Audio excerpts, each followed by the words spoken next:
8장 1절에서 11절에 있는 말씀을 통하여 죽음에서 생명을 주시는 예수님에 대해서 은혜를 나누고자 합니다. 구약 성경에 모세 율법이 기록되어 있습니다. 창세기, 레위기, 민수기, 또 신명기, 이렇게 해서 모세가 기록한 율법에 대한 그런 성경 말씀이 있는데, 그 율법을 한 가지라도 어기면 하나님 앞에 죄가 되어서 죄의 상상 사망임으로 죽음을 맞이하게 됩니다. 그런데 오늘 말씀에 보면은 이제 여인이 현장에서 음행죄를 짓다가 이제 걸렸습니다. 그래서 서기관 바리새인들은 율법을 이제 지키면서 가르치는 사람인데, 그 이제 음행죄를 진 여자를 이제 잡아다가 예수님께 끌고 왔습니다. 그래서 예수님, 이 여인을 어떻게 할 것입니까? 이렇게 지금 질문을 하는데, 우리 예수님은 너희 중에 죄 없는 자가 돌로 쳐라 해서 여인을 이제 살려주었습니다. 범죄에서 죽을 그 여인을 우리 예수님이 생명을 얻게 해주셨다는 겁니다. 그래서 오늘날도 우리가 율법으로 하면, 성경 말씀에 하면 우리는 죄를 많이 과거에 짓고 살고 있는 거죠. 근데 성경을 모르는 사람은 나는 남을 때리지도 않고 훔치지도 않고 잘못한 것이 없는데요, 이렇게 말하는데, 성경에 비춰보면 우리가 많은 잘못을 저지르는 것을 알 수 있습니다. 그래서 누구나 성경 말씀을 보면 다 죄가 있어서 지옥 형벌을 받아야 되는데, 누구를 통해서 우리가 생명을 얻게 된 것입니까?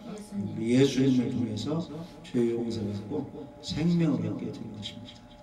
그래서 오늘 말씀을 통해서 어떻게 해서 예수님이 죽을 여인을 살려주셨는가, 그 말씀을 보면서 나 같은 죄인도 우리 예수님께서 살려주셨구나, 이것을 깨닫고 주님께 감사하며 예배 잘 드려야지, 이런 다짐하는 시간을 갖기를 원합니다. 첫 번째는 우리 예수님은 기도하고 만나는 사람들에게 말씀을 잘 가르치셨어요. 자, 요한복음 8장 1절 2절 읽어보십시오. 예수는 감람산으로 가시니라. 아침에 다시 성전으로 돌아오시니 백성이 다 나아오는지라 앉으사 그들을 가르치시더니, 예수님은 이제 쉬실 때는 감람산으로 가셨어요. 그러면 우리가 하루 일과를 이제 끝냅니다. 회사 다니든지 어디에서 일을 하든지 장사를 하든지 밖에서 놀든지 하루 종일 3일 동안 계속 놀 수는 없죠.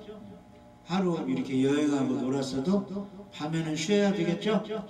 그래서 이제 쉬는 공간으로 가서 쉬기도 하고 또 이야기도 하고, 또 믿는 사람은 한가한 시간에 다 쉬었으면 기도도 하고 이렇게 하게 되는데, 우리 예수님도 낮에는 가르치시고 밤에는 감람산으로 가셔서 쉬시기도 하시고 또 기도도 하시고 이렇게 했습니다. 그래서 우리들도 이 조화를 잘 이루어야 됩니다. 일을 할 때 일하고, 힘을 쓸 때 힘을 쓰고, 또 쉴 때는 쉬기도 하고 잠도 자기도 하고, 또 좋은 시간에 성경도 보고 기도도 하고, 이런 시간을 가져야 됩니다. 그래서 감람산으로 가서 쉬시기도 하고 기도도 하시고, 또 아침이 되니까 어떻게 했어요? 아침에 다시 성전으로 오셔서 백성이 많이 오니까 거기서 말씀을 또 가르치시고 이렇게 했습니다. 그래서 월요일에서 이제 토요일, 일요일까지 이렇게 일주일이 7일간 있죠. 근데 하나님께서는 6일 동안은 힘써 너희들이 하고자 하는 일을 하라. 그런데 하루, 제7일, 안식일, 주일에는 하나님의 성일이니 거룩한 날이니 아무 일 하지 말고 하나님께 그 시간을 드려라 그랬죠? 그래서 우리가 주일이 되면 다 일을 마치고 이제 하나님께 와서 예배드리고 기도하고 찬양하며 영광을 올려드리고 하나님께로부터 도움을 받는 겁니다. 그래서 다시 월요일에서 토요일까지 이렇게 생활을 하는 거예요. 그래서 하루 동안 하루에 24시간이죠? 어떤 사람은 8시간, 어떤 사람은 또 뭐 12시간 일을 하는데 나머지 시간은 또 집에서 쉬어야 돼요. 잠도 자고. 그래서 휴식을 잘 취하고 기도로 준비해서 하루를 살고 또 주일에 예배 잘 드리고 하나님의 도움을 받아서 일주일을 이렇게 살아갈 때 오랫동안 자기 일을 잘 감당하며 하나님께 영광 돌리며 살 수가 있습니다. 휴식을 잘 취하시고 기도로 잘 준비하시고 또 자기 생활을 잘 감당할 때 우리 하나님이 도와주십니다. 우리 예수님은 쉬실 때 쉬시고 또 기도도 하시고 만나는 사람들에게 말씀을 잘 가르치셨습니다. 누가복음 21장에 보면은 예수께서 낮에는 성전에서 가르치시고 밤에는 다가 감람원이라는 동산에서 쉬셨다 이렇게 기록이 되어 있습니다. 예수님은 쉬실 때 쉬시고 기도도 하시고 또 만나는 사람에게 이렇게 가르쳐 주었습니다. 그래서 어젯밤에 좀 어떻게 잠 좀 잘 주무셨어요? 잠을 좀 잘 자야 이 시간에 졸리지 않고 예배를 잘 드릴 수 있습니다. 자, 그래서 우리 믿는 사람에게는 이 기도가 필요합니다. 기도.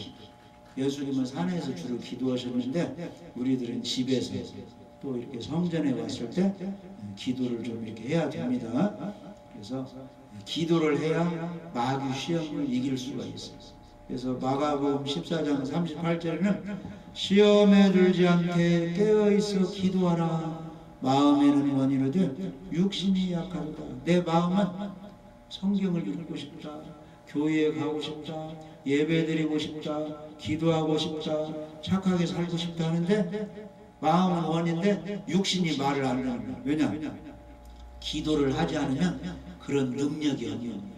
그래서 기도를 하면은 잘못을 뉘우치게 되고 맞아, 성경도 읽어야지, 예배 드려야지, 기도해야지, 하나님을 살아야지. 근데 이렇게 사라지는 거예요. 기도하면 성령이 힘을 주시는 겁니다. 그래서 누구와 이제 이렇게 힘을 써서 무슨 일을 해야 되는데 어떤 사람은 잘 쉬고 밥을 잘 먹어서 일을 잘 할 수 있는데 하루 종일 먹지도 않고 또 준비도 하지 않고 하면 일을 할 수 있어요? 없어요? 힘없어서 일을 할 수가 없어요. 그러니까 성경 말씀도 읽고 예배도 드리고 기도해야 영적인 힘이 있어서 죄도 이길 수가 있고 사단의 시험을 이길 수가 있습니다. 그래서 예수님이 복음을 증거하고 사역하실 때 방해꾼이 있었어요? 없었어요? 서기관, 바리새인, 유대 종교인들이, 제사장들이 엄청나게 핍박을 했어요. 복음 전하지 못해서. 그런데 예수님이 그 핍박 시험을 어떻게 이기고 잘 사역을 감당했습니까? 산에서 기도를 많이 하셔가지고 그런 것을 이겨냈습니다. 우리들도 기도를 이렇게 해야 어려운 시험을 이겨낼 수가 있습니다. 자, 여기 한번 읽어보시오. 누가복음 21장 33절에서 36절.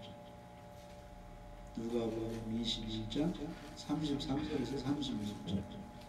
천지는 없어지겠으나 내 말은 없어지지 아니하리라. 너희는 스스로 조심하라. 그렇지 않으면 방탕함과 술취함과 생활의 염려로 마음이 둔하여지고 뜻밖의 그날이 덕과 같이 너희에게 임하리라. 이 날은 온 지구상에 거하는 모든 사람에게 임하리라. 이러므로 너희는 장차 올 이 모든 일을 능히 피하고 인자 앞에 서도록 항상 기도하며 깨어있으라 하시니라. 아멘. 그래서 이 세상은 너무나 이제 그 환경이 오염되고 또 이 땅 이런 게 전부 이제 오염되고 이제 사람이 살기 힘드니까 나중에 예수님이 재림하서 심판할 때면 이 지구상에 이제 여러 가지 이상기후 이런 것 때문에 지진 이런 것 때문에 살 수가 없어요. 그래서 우리를 공중으로 휴거시키고 이제 이 세상은 불로 이제 멸망을 시키는데 천지는 없어지겠으나 내 말은 없어지지 아니하리라. 그리고 심판할 때 하나님의 말씀은 없어지지 않고 다 이루어진다는 겁니다. 그래서 우리가 예수님을 붙들고 믿고 이 어려운 세상에서 주님을 기다리고 있으면 주님이 오실 때 이제 악인들은 심판하시고 이 지구는 이제 불타게 다 하시고 우리는 어디로 인도하시는지 저 공중으로 이 지구의 피해를 받지 않는 것으로 인도하셨어요. 다시 새하늘과 새 땅을 만드셔서 거기서 영원토록 살게 해주십니다. 그래서 그런 복을 받도록 어떻게 예수님이 준비하고 있으라는 겁니까? 온 지구상에 이런 어려움이 있으니까 너희들은 장차 올 이 모든 일을 능히 피하고 인자 앞에 사람으로 오신 우리 예수님 앞에 바로 서서 구원받고 항상 기도하며 깨어있으라 이렇게 말씀하셨습니다. 그래서 이렇게 교회에 와서 예배도 드리고 말씀을 듣는데 이 교회에서는 무엇 하는 곳이냐 하면은 이 집은 살아계신 하나님의 교회요 진리의 기둥과 터다. 이 집이 지어지려면 어디다 지을 것인가? 땅 번지가 있어야 되겠죠? 금암동에 지을 것인가? 삼천동에 지을 것인가? 인후동에 지을 것인가? 거기 가면 땅 번지가 있어요, 없어요? 땅 번지가 있습니다. 그러면 털을 잘 닦고 이제 콘크리트 철근으로 기둥을 세워서 집을 짓는 거죠.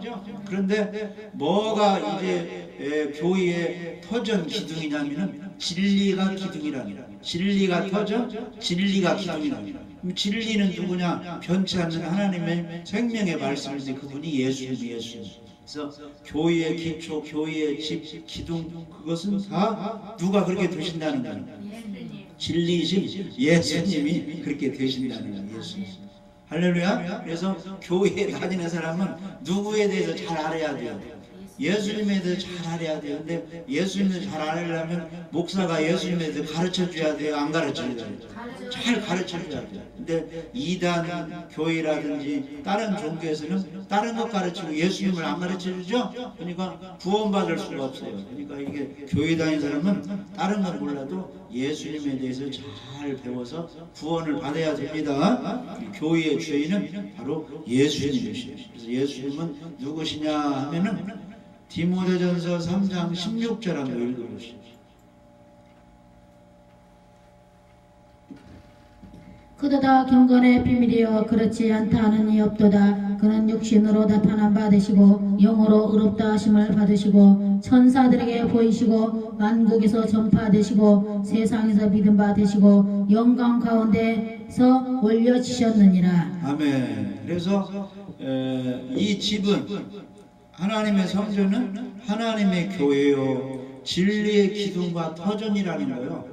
진리이신 우리 예수님이 바탕이 되어서 예수님을 믿고 전하는 것인데 예수님은 어떤 분이시냐 하면은 그도다 경건의 비밀이에요. 하나님을 잘 경외하고 하나님을 사람들에게 소개해주고 하나님을 섬기게 하고 구원을 받게 하는 그런 것이 경건입니다. 경건. 그래서 경건 생활은 뭐냐? 우리 예수님 모시고 말씀대로 순종하며 하나님을 잘 경외하는 것이 경건 생활이에요. 그냥 경건한 사람의 기본이 무엇이냐면은 주일 예배를 잘 드려야 돼요.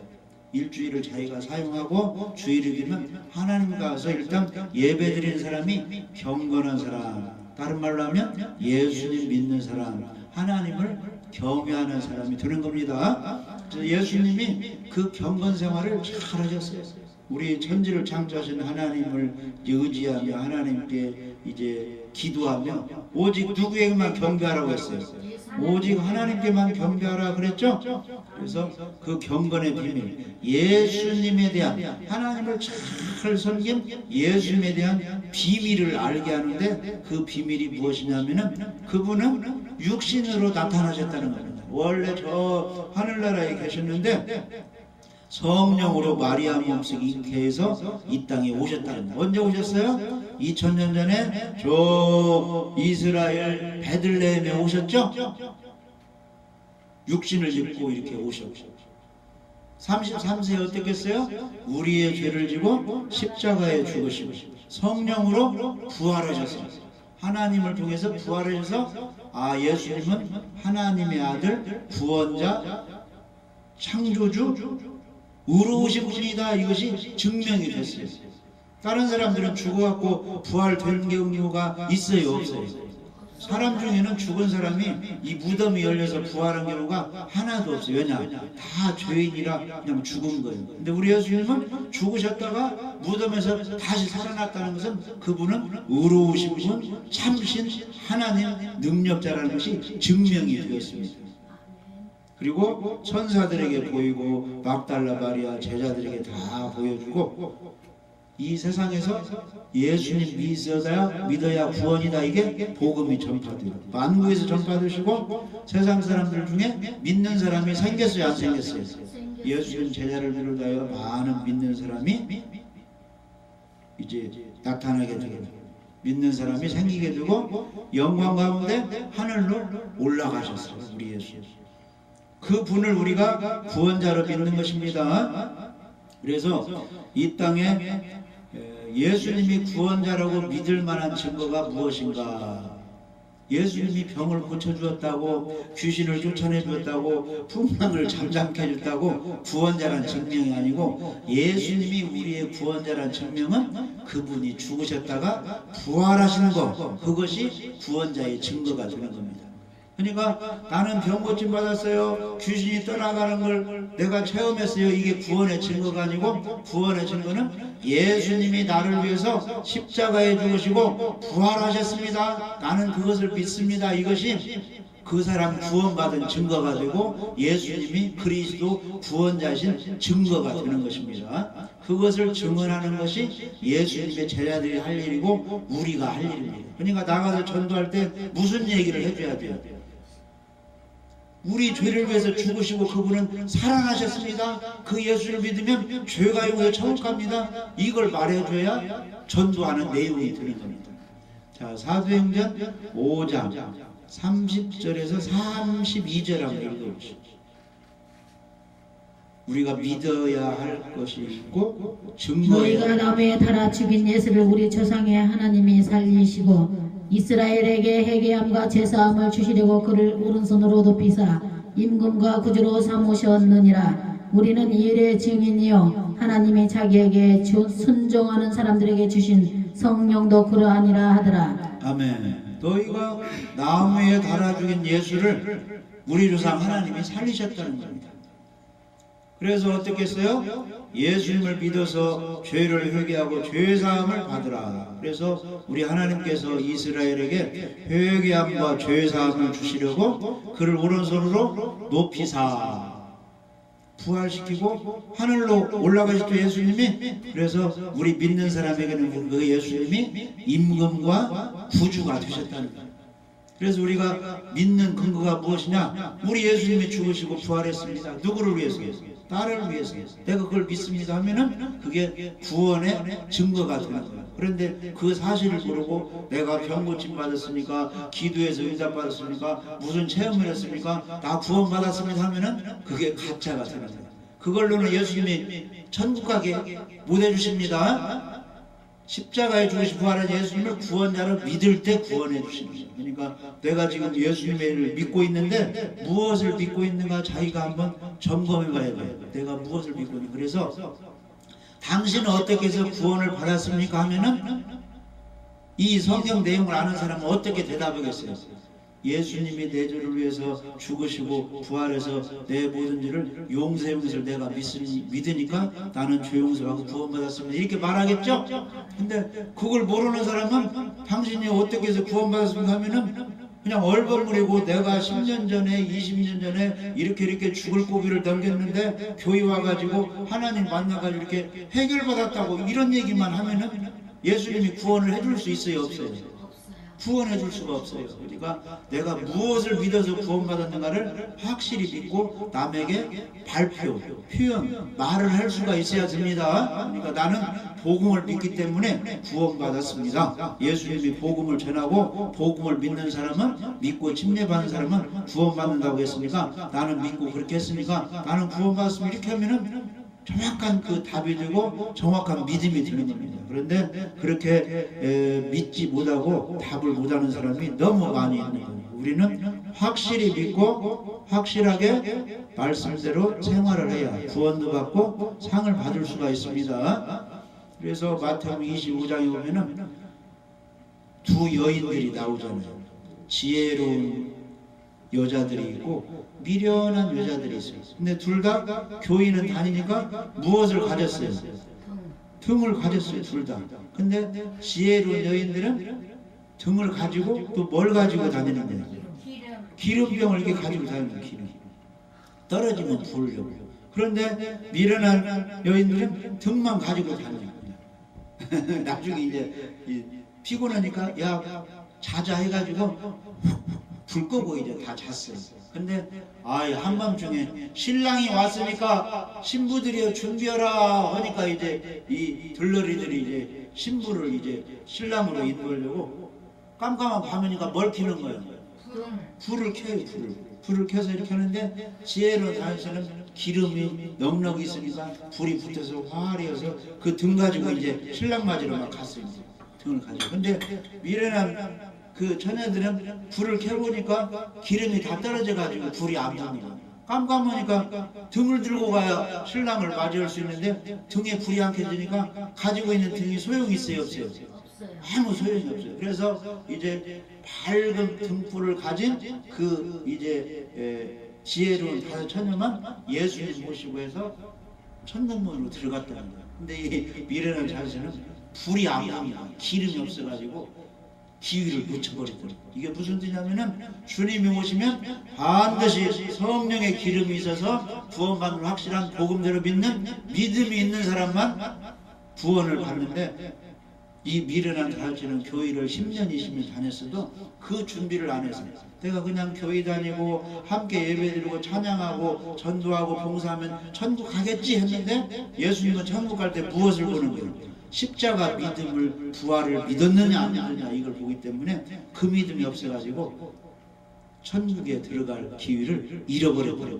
그래서 성경 말씀은 다 누구에게 하신 말씀이에요? 우리들에게 하신 말씀입니다. 그래서 현재 우리는 언제 이 세상을 떠날지 모르니까 현재 그런 믿음을 준비해서 이제 구원을 받으라는 말씀입니다.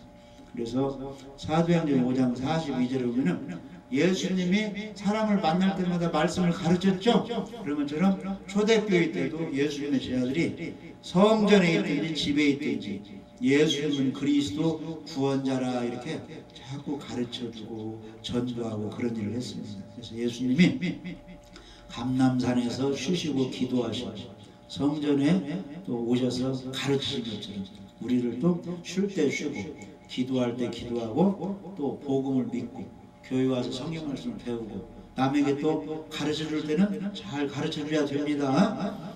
자, 예수님이 그렇게 하고 있었는데 서기관 바리새인들은 율법을 믿고 모세의 제자라고 율법을 사랑하고 율법을 지키고 가르친다고 하는 사람이야. 근데 그 사람들이 누구를 끌고 왔어요? 음행죄 질타가 잡힌 여자를 끌고 왔거든요. 그래서 이제 예수님 앞에 데리고 왔습니다. 예수님, 이 여자가 지금 모세 율법을 어겨서 이제 죽어야 되는데 예수님은 어떻게 하시겠습니까? 이렇게 이제 데리고 왔어요. 이게 무슨 뜻이냐면은 성경에 보면 율법이 있어요. 성경에 보면 예수님의 복음이 있습니다. 그래서 율법은 무슨 일을 하는 거예요? 서기관 바리새인들은 율법에 근거해서 범죄한 일을 찾아내가지고 죽이려고 하는 거죠.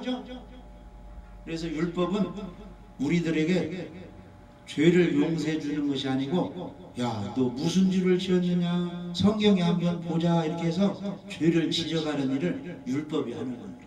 우리 아픈 사람이 병원에 가면 무엇부터 하자는 거예요? 피부부터 뽑읍시다, 사진 한번 찍어봅시다 이렇게 하는 거죠. 병원에서는 약을 못 팔기 때문에 약 팔아서 돈을 못 벌어요. 병원에서는 진료하고 사진 찍어서 피 검사를 이런 걸로 수입을 이제 삼는 겁니다. 그래서 병원에 가면 한번 찍어봅시다 이렇게 피를 한번 뽑아서 검사해 봅시다. 이제 이런 그 요금을 이제 그 환자들이 주는 거 아니에요. 그러면 이게 사진으로 찍어보면 아픈 사람은 그 아픈 것이 나타나요, 안 나타나요? 나타나요. 엑스레이 CT 촬영해보면 다 이렇게 나타난다. 그 초음파 검사하면 다 나타나요. 그래서 임신 되었는지 안 되었는지 하면은 산부인과 가면 초음파로 하면 다 나타나는 거죠. 검사하면 다 나타나요. 그러니까 이 율법이 무슨 역할을 하는 거냐? 검사를 한번 해봅시다 이렇게 하는 거예요. 당신이 깨끗하게 살았는가, 무슨 일을 지었는가 검사 한번 해봅시다. 이게 뭐예요? 이게 율법이 그렇게 하는 거예요. 근데 이 음행하다가 이제 걸린 이 여인은 무엇으로 검사해 보니까, 모세가 지은 율법으로 검사해 보니까 죽을 죄요, 살 죄요? 돌마다 죽을 죄라는 거예요. 그래서 서기관 바리새인들이 그 여인을 이제 예수님한테 끌고 왔어요. 모세 율법 하면 돌로 쳐 죽여야 되는데 예수님 어떻게 죽이겠습니까? 예수님 어떻게 하렵니까? 이렇게 예수님을 곤경에 빠뜨리게 했어요. 그래서 우리가 꼭 알아야 될 것은 성경의 모세 율법 613가지는 우리가 무엇을 잘못했는가 죄를 가려내는 것, 죄를 찾아내는 일을 하는 겁니다. 그래서 율법 밑에만 있으면 무엇으로 드러나는 거예요? 내가 무슨 죄 지었네, 무슨 죄 지었네 드러나서 죄의 삭은 뭐예요? 죄의 결과는 사망. 율법을 통해서 내가 죄를 지었기 때문에 지옥에 가야 되는구나, 이런 것을 알게 되는 겁니다. 율법을 통해서. 서기관 바리새인들은 모세 율법을 근거로 해서 죄를 지은 여인을 이제 돌로 쳐 이제 죽이려고 끌고 왔습니다. 그때 예수님은 어떻게 하셨어요? 땅에다 글을 썼어요. 네, 땅에다 허리로부터 글을 쓰시고, 너희 중에 죄 없는 자가 돌로 치라. 그리고 다시 이렇게 쓰셨어요. 그러니까 땅에다 글을 쓰신 내용이나 예수님 하신 말씀 내용이나 다 무슨 내용이에요? 똑같은 내용. 너희 중에 죄가 없는 사람이 돌로 치라는 거예요. 그런데 땅에 쓰신 글씨를 보고 예수님 말씀을 통해서 이들이 양심의 가책을 받았다는 것은 예수님이 땅에 쓰신 글씨를 통해서 예수님이 하신 말씀을 통해서 자기들도 죄가 있다는 것을 깨닫게 됩니다. 그래서 사람들이 성경을 모를 때는 나는 크게 지은 죄가 없습니다 이렇게 이제 말을 하게 되는데, 성경에 들여다보면은 엄청난 죄가 있는 것이 우리에게 드러나는 거예요. 그래서 어떤 사람은 행동으로 짓지 않았기 때문에 우리는 죄가 없습니다 하는데, 성경에서는 마음으로 지은 죄도 죄라고 하는 거예요. 그래서 온갖 나쁜 죄들이 사람을 더럽게 하는 죄가 마음에서부터 나온다는 거예요. 여기 한번 읽어봐요. 마가복음 7장 20절에서 23절. 마가복음 7장 20절에서 23절. 또 이르시되 사람에게서 나오는 그것이 사람을 더럽게 하느니라. 속에서 곧 사람의 마음에서 나오는 것은 악한 생각 곧 음란과 도둑질과 살인과 간음과 탐욕과 악독과 속임과 음탕과 질투와 비방과 교만과 우매함이니 이 모든 악한 것이 다 속에서 나와서 사람을 더럽게 하느니라. 예, 그래서 음식을 먹고 더러워지는 것이 아니고 사람 마음속에 있는 것이 말로 생각으로 밖으로 이렇게 행동으로 나와가지고 사람을 더럽게 한다는 겁니다. 좋은 생각만 합니까? 때로는 나쁜 생각을 합니까? 때로는 나쁜 생각도 하죠. 그 다음에 이제 행동으로 간음죄를 안 지었어도 음욕이 있으면 간음죄를 지었느니라. 마태복음 5장 28절에 우리 예수님이 말씀하셨어요. 그 다음에 탐심, 욕심만 가져도 그게 우상숭배죄가 된다. 골로새서 3장 5절에 말씀하셨거든요. 그 다음에 요한일서 3장 15절에 보면 형제를 미워만 해도 살인하였느니라. 우리가 그 같이 일하는 동료들, 또 한 집안에서 부모의 피를 이어받은 형제 자매끼리 미워하는 경우가 많이 있죠. 평생도 말도 안 되는 형 동생들이 있더라고요. 그런 사람들. 그러니까 다 이런 죄를 우리가 짓고 있어요. 그래서 현장에서 음행하다 잡힌 여인만 죄를 짓는 것이 아니고 성경에 들여다보면, 율법에 들여다보면 이 자리에 있는 우리 자신들도 하나님 앞에 짓는 죄가 많이 있다는 겁니다. 그래서 그 죄의 결과는 그 여인도 죽어야 되지만은 우리도 다 지옥 갈 죄인이 되어버리는 겁니다. 예수님은 죄 없는 자가 돌로 치라 하니까 그들이 양심의 가책을 받아 다 떠나가 버렸는데, 우리들도 나는 깨끗하게 살았습니다 해도 성경에 들여다보면 마음으로 짓는 죄가 많이 있어서 우리도 성경에 들여다보면 내 양심적으로 나는 죄가 있다 없다, 죄가 있다고 고백할 수밖에 없습니다. 의인은 없나니 하나도 없도다. 그래서 이제 그 여인을 죽이려고 하던 판단하고 정죄하던 그 사람들은 다 떠나가고 누구만 남았어요? 우리 예수님과 여인만 남았어요. 자, 그래서 그 여인을 예수님이 이제 다 다른 사람 갔으니까 예수님이 죽였습니까? 용서해 주었습니까? 용서해 주셨다. 나도 너를 정죄하지 않겠다. 이것은 너의 죄를 묻지 않겠다. 다른 말로 하면은 너의 죄를 내가 용서해 준다. 그런 뜻이에요. 이 세상의 죄는 하나님만 예수님만 용서해 줄 수 있지 사람은 절대 죄를 용서해 줄 수가 없습니다. 그러니까 그들은 정죄만 하고 율법은 우리를 정죄만 하지 죄 용서할 권한까지는 없어요.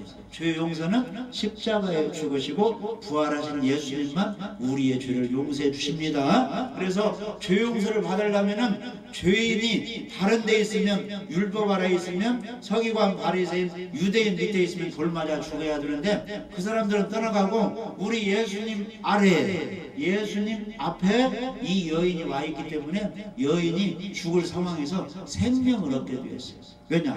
예수님 만나기 때문에. 그래서 우리들도 지옥 갈 죄인을 죄를 짓고 지옥 갈 상황이 있지만은 그것을 깨닫고 누구 앞에 나오면 우리 예수님 앞에 나오면 자기 죄를 인정하고 예수님 나는 죽을 죄인입니다. 율법을 어겨서 이제 지옥 가야 되는데 예수님이 천국 가게 해주신다 오니까 내가 예수님 앞에 나왔어요. 나의 죄를 용서해 주세요 하면은 예수님이 어떻게 해줘요? 흰눈같이 양털같이 용서해 줘요. 예수님이 어떻게 하셔서 십자가에 죽으시고 부활하셨어요. 그 예수님을 찾기만 하면은 믿기만 하면은 우리의 모든 죄를 용서해 주십니다. 그것을 확실히 믿어야 돼요. 나 같은 죄인도 예수님이 내 죄를 용서해 주세요. 얼마만큼의 죄를 용서해 주셨어요? 내 모든 일생의 죄를 용서해 주셨다. 이걸 믿어야 됩니다. 이사야 44장 22절입니다. 예수님 피로 내 죄가 용서된 것을 확실하게 믿어야 됩니다. 너를 만들고 너를 모태에서부터 지어낸 너를 도와줄 여호와가 이같이 말하노라. 나의 종 야곱 내가 택한 여수루나 두려워하지 말라. 나는 목마른 자에게 이스라엘 사람아 여수루나 두려워하지 말라 그랬어요. 믿는 사람은 두려워하지 말아야 됩니다. 그래서 이제 이사야 44장 22절 한번 읽어보십시오.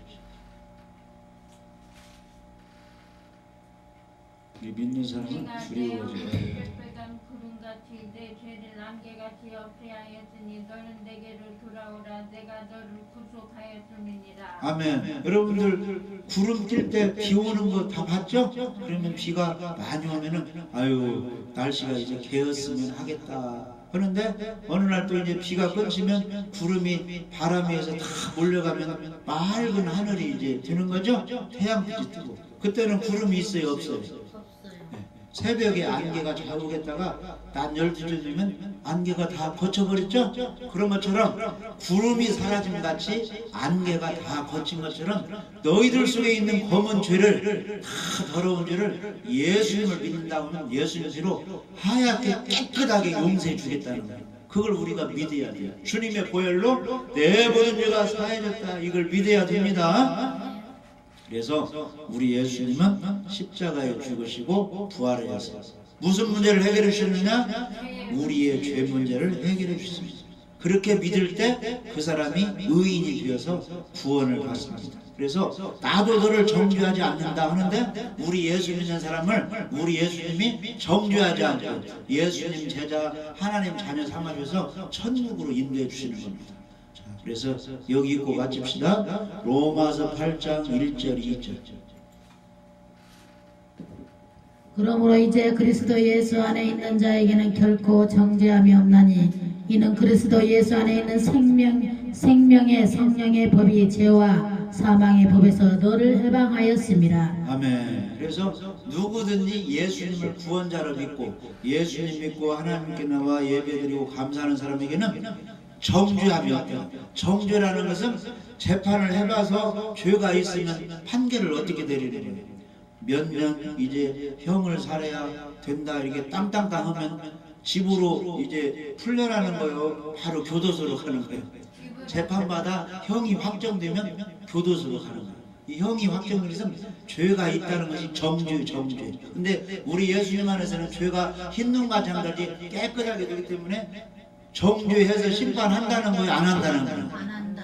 결코 예수님 안에 있는 사람에는 정죄함이 없다는 겁니다. 심판하지 않는다는 겁니다. 이는 그리스도 예수 안에 있는 생명의 성령의 법이에요. 하나님의 법, 성령의 법은 누구든지 예수님 믿으면 생명, 영생이 있다. 이게 성령의 법이에요. 그 법이 죄와 사망의 법. 누구든지 예수님 믿지 않고 율법 아래 세상에서 살고 있는 사람은 죄가 있어서 지옥 사망이다. 이게 죄와 사망의 법이에요. 율법의 법입니다. 거기에서 우리를 해방하였기 때문에 자유를 얻게 된다는 겁니다. 그러면 이제 어떤 사람에게 궁금증이 있는 거예요.